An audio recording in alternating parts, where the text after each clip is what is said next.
Hey everybody, welcome back to another episode of #Fempire.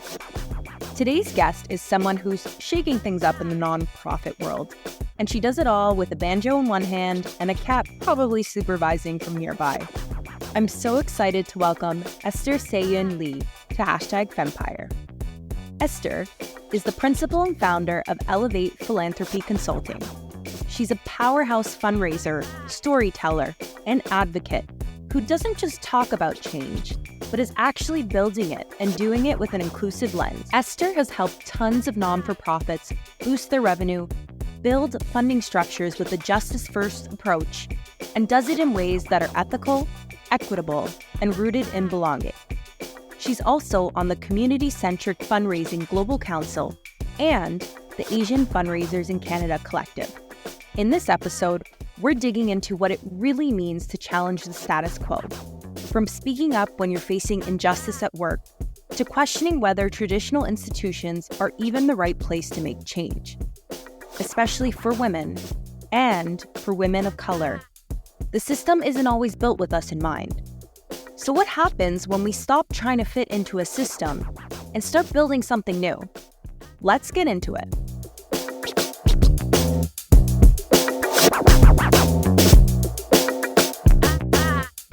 Hello, everybody, on this rainy Monday morning. But we're going to be cheered up with an amazing conversation with Esther Saehyun Lee, who runs her own consulting firm. We're going to be talking about fundraising, the nonprofit sector, and just the chaos that's going on in the world right now.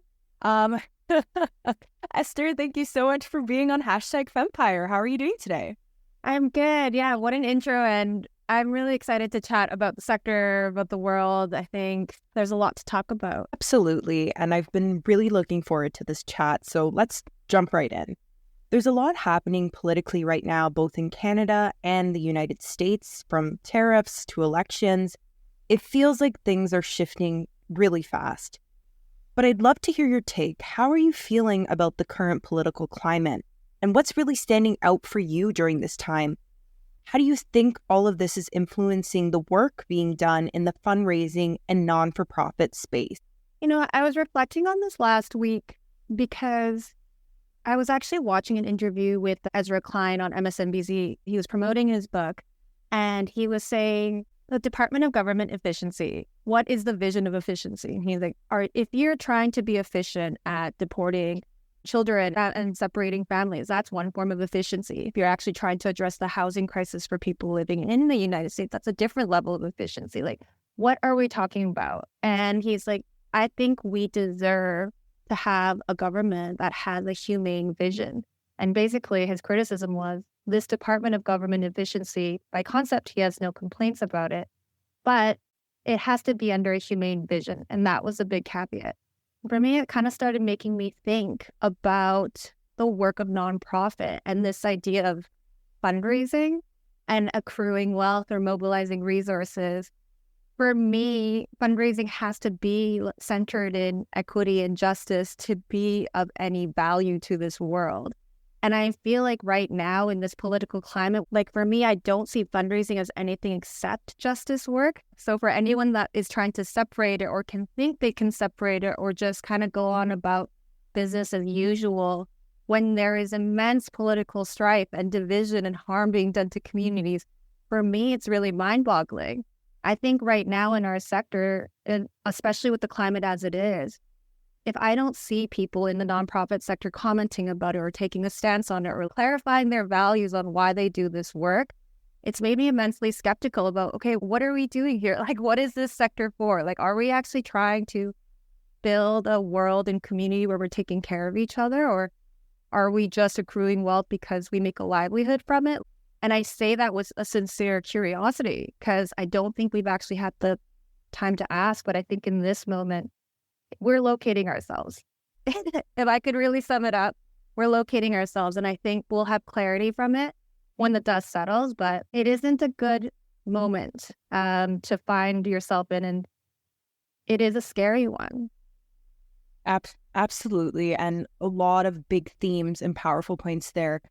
And I have a question to that. Do you think people being vocal about these pieces, and again, having that humanity piece tied into fundraising and advocacy, do you think there's a fear of speaking out on certain issues just because a lot of topics are so polarized these days? Like, you can't even talk about the weather now sometimes, depending on who you're chatting with, because global warming is a political issue. But when we're talking about fundraising and serving maybe underrepresented, marginalized groups, we're even seeing the U.S. attacking DEI and companies out of these initiatives. So do you think there's a fear of, if I speak out on these things, I won't get opportunities, I won't get those types of funding streams that I need? And that's maybe holding back, whether it's intentional or not? There's always fear. And actually, my good friend Liz LeClaire just published a Substack on this where she was posing the question, can you be an activist and a fundraiser at once? Because basically, when you're in fundraising, you're dealing with immense power and wealth. And those with immense power and wealth generally don't like being told what to do or being asked critical questions about how they got there or what they're going to do with this power and wealth. And that was a very valid question to ask, I think, in her sector.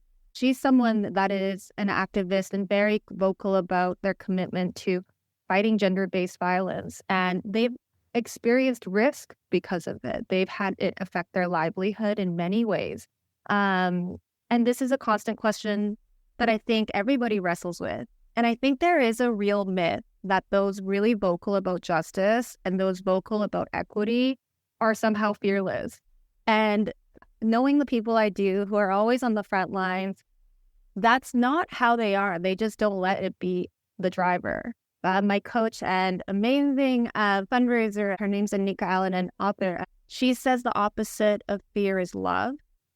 And she says when you're actually operating out of a sense of love, it's not that the fear isn't present. It's just that you listen to it, but you won't let it be the motivator for you.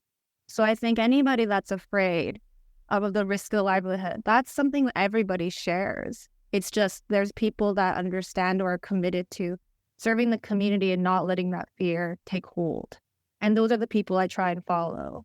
And they've actually modeled the courage for me to speak out about these things. So that's another thing I'd say. The people that are scared but still speak out, they're always grounded in the community that it shows them that and models that and exemplifies that and sits with them in that fear, but also prompts them to act with courage. Wow. I'm really blown away by that. And it pulls onto a lot of points too. Like you said, when people are standing up, there's that assumption they're fearless, but they are probably scared shitless to Absolutely. end up to that institution or that person, because it's such a powerful move to be able to speak up. And that is one of the pieces I've talked to you about as well, is like inspired me to start this podcast, is women's rights are under attack. We need to speak up. We need to be seen, and we need to use our voices because it's scary what's going on out there and the silencing of them. Mm-hmm. So that's really put a lot of interesting things in perspective. And on that point of, you are a vocal advocate for justice in the nonprofit sector, was there a defining moment in your own career that solidified your passion for this work? Well, there's a couple points here. Yes, I can come up with one moment. But before that, another reflection I've had, and I'm sure you feel this too, is when we were talking about fear and how this operates and how we let this make our decisions and how we behave, I actually was reflecting a lot about, there's an assumption that there's no risk in this work. As if like, okay, you want to speak up against institutions, you want to challenge power, you want to challenge the inequitable accumulation of wealth. Why would you assume there's no risk to it? Risk is the cost of entry for any sort of justice. But we sort of have this right to comfort, which is actually a characteristic of white supremacy. And I'd recommend everybody to go look. I believe it's called The Poisons of White Supremacy. One of them is the right to comfort, and that's something that we need to challenge if you're in the work of justice all the time.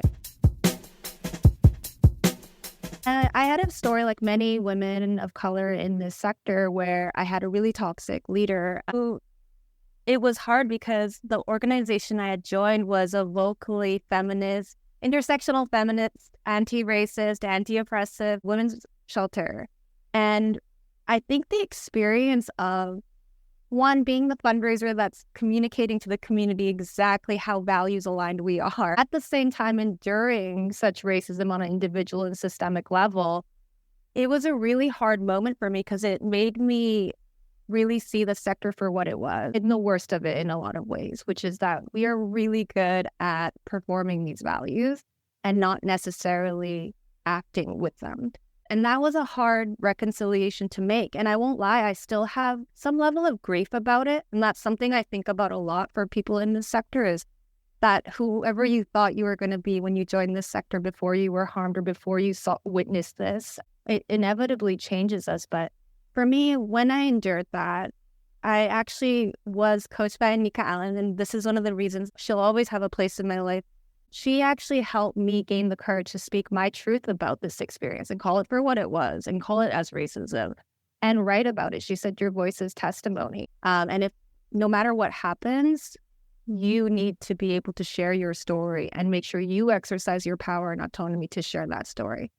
And for me, that really unlocked something in me. Once I spoke my truth, of course, there was risk to it. Very scary moment in my life. But I think on the other side of that, once I did it, I actually modeled that for myself. And I think for the next generation of women of color too. I want my legacy to be also that I spoke and acted with courage. And I want it to be a model for everybody else, just like Anika has been for me. Thank you so much for sharing that. And I'm also so sorry you went through that. And being vulnerable on a platform like this, number one, but also when it's so linked to your career and your finances, and being able to speak up to that again is that element of fearlessness. And what was that reflection like of calling it out? Like you said, you were experiencing racism, you're experiencing a toxic work environment. Was it a realization or click in your brain that I'm not going to stand for this anymore? Like, enough is enough. Like, was there a moment that you thought, okay, I'm going to put a word to this and fight against this? It was really done under the mentorship of Anika. I didn't want to do it. I want to be very transparent about this. As vocal as I am about justice, the thought of writing this testimony of mine was one of the most terrifying moments I had, because the risk I'm bringing not just to myself, but potentially my family in terms of if this affects my livelihood, how does this apply to them? It was so many thoughts going in my mind, but actually the moment of starting to write, I was reflecting on it and processing it in a narrative way that actually really helped me hone in on just how textbook this behavior was. That was the really unfortunate thing too. I came into this sector with the support and mentorship of a lot of women of color. And I think actually myself writing this, even though the events are different and the chronology of it might be different, it was so similar to what I know women of color face in every industry and sector. And I think that actually, that anger that came up for me helped me clarify my feelings about this, which is that this is not just about an unjust done to me as an individual. This is about a system that's taking place. And if I don't want to be one of the many that just leave, find another job, maybe get harmed again, I want to leave some sort of evidence that this happened and that it affected me and that they should take accountability for it. And even if they don't, at least I did everything within my power to start that. I really knew that at the moment that I finished writing it, that I had done everything I could. And that was liberating, because I didn't swallow that pain or that rage on my own and let it metastasize. I spoke about it. I wrote about it. I was clear with the evidence. I was clear about my feelings in it. And that really liberated me to see the risk I carried paying off even within myself. I didn't need anything else to happen after that. And that was powerful. I resonate with a lot. I've personally experienced sexual harassment in the workplace, raised it, and it becomes this weird clinical thing of accusations. And it's no longer about the victim and your experience. It's just, how can we protect this institution? And you also have to be willing to go through the hurdles of reporting these things and being in that institution. And it is horrible. It is absolutely horrible, no matter what whether it's racism or sexual harassment, regular harassment, and experiencing a toxic workplace. It's frustrating to see when these people have that power. But the piece you said, and that's something I'm processing now, is the autonomy yourself of liberating and speaking up. And realistically, we're not going to get justice, unfortunately, and that's how these institutions are set up. But if there's any piece of closure, it's that you stood up, you stood for your values, and you spoke up about it, and hopefully it rings enough bells that someone else is going to pick up on this. So yeah, first of all, Julia, I'm sorry that happened to you. When it's deeply unjust and it's deeply enraging, because we all have a right to be at work and not be harmed. That's it. And the fact that it happens on the regular in all its forms is unjust, and it's deeply unfair. And like I said, there's probably a grief to that as well, of like, what would it be like to not live in a world where this was such a regular occurrence? What you said about the autonomy piece, because we likely won't get justice, I always think about it won't happen in our lifetime. And I'm so aware of this, but I know that's not really the outcome we're looking for. It's at least like in my lifetime, at least I did this, you know, like in my lifetime, at least I did everything I could. And that's how I look at it. In every context, I just make sure I have no regrets. And that doesn't mean mistakes. I just mean regrets. My mom always says I have a lot of failures, but I have no regrets. And that's kind of just how I operate, where I want to make sure I said everything I could or wanted to say in that moment. And I won't regret it. And I don't regret it. All the pain that I went through, I know that every time I was making a decision, I was thinking about myself, but I was also thinking about, what does it mean as a woman of color to stay silent about this? Or what does it mean as a woman of color to accept this, or just say, you know, I'm good with my piece and I'll move on? And that didn't sit right with me. And I didn't. And I'm still processing it, but processing it with the resignation and assurance that I did everything I could. absolutely. And I've broken down a lot of those pieces with my trauma therapist. These misogynistic things are hidden in different pieces of institutions, or different microaggressions is like a huge one, having to explain to people. And I think that was a bit of a wake-up call when I was experiencing that. Is like, it was hard for me to put a word to it, because I was like, it's not that bad. It was delegitimizing my feelings and seeing, you know, people have it worse. But putting it back into your context of, I don't feel right and I need to speak up about this. And like I said, a transitional piece in my life to understand, like you said, don't have regrets. If I'm not feeling good, I'm not going to just go out silent. I'm going to speak up about these pieces. So it's shitty that we both experience this, but it's also reassuring to me that we have people like yourself who are speaking up about these issues. And again, we're making that progress by speaking up.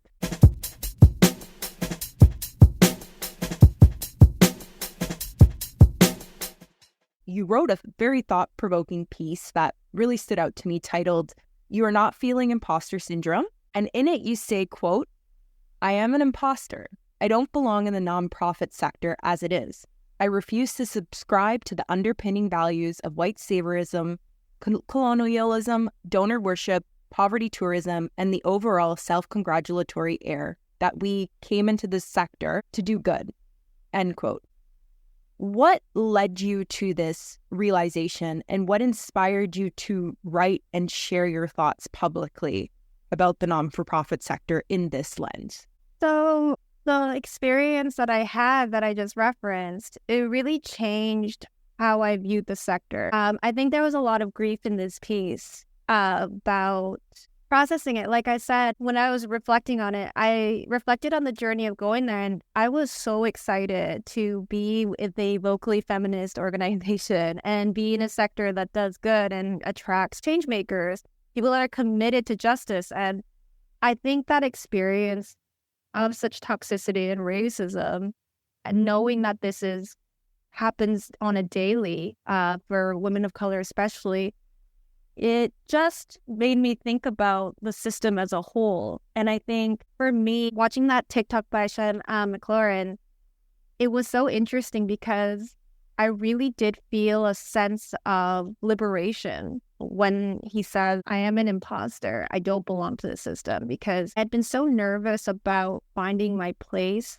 and being accepted in this sector that I didn't really think about what system I was trying to belong in until I kind of went through that experience and went, oh, this isn't the system or sector that I want to be in. I want to be in the one that challenges itself. And I want to be the one that has a critical lens about the way we do things. And that's been really freeing. In those moments where I do doubt my place in it all, or I do doubt whether the work I do is doing any good, or if I'm perpetuating the nonprofit industrial complex, I have that tension within me always. But I don't think about it in an individual lens anymore. I think about it in a systemic lens. And that helps me kind of get to the core of why I'm feeling this angst or why I'm feeling this tension or what I want to investigate. Interesting points there. And when you say that self-congratulatory mindset of we came into the sector for good, and I know we spoke about at the beginning here, the different advocacy pieces, justice and equity, but yeah, I think more broadly as well, like what does doing good really mean?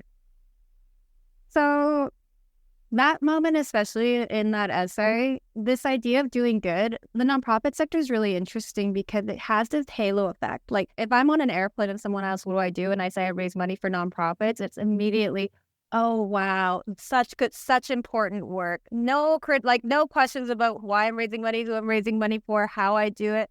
It's just an immediate like halo effect. And it's really interesting to be in this sector because that halo effect is something that I think a lot of people join this sector for. They like the idea of doing this work to be a good person. And I think that's not enough. There's a lot of harmful people in this sector as well. But I think that self-congratulatory air that I'm talking about is for me, one of the biggest issues in nonprofit sector and fundraising specifically is this lack of critical distance or lens about the work we do because it all goes to a good cause. So, if you lack the critical lens to understand why you're doing it or if it's actually the best thing for your mission or the best thing for your community, that's when the problems are occurring. And I think that halo effect is actually one of the biggest barriers to us having some sort of critical reflection about our practices or the reasons why we do things. That's really interesting. I never thought of it in that perspective, but I totally agree. You fall into that assumption of you hear non-for-profit, you're doing something so amazing, change the world. And, like you said too, like there's toxic people that can be drawn to this because they want that elevation or that gratitude.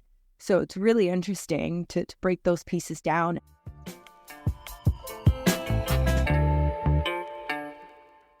And that's a wrap on part 1 of my 2-part series with the incredible Esther Saehyun Lee, founder of Elevate Philanthropy Consulting.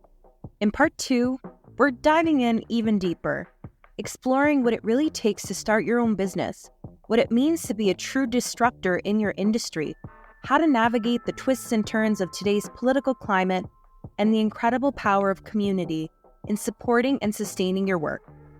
Trust me, you won't want to miss it. And fair warning, you might want to have some tissues handy. It's an emotional episode. Thanks so much for tuning in to #Fempire. I'm your host, Julia Pinella, and I'll see you next week.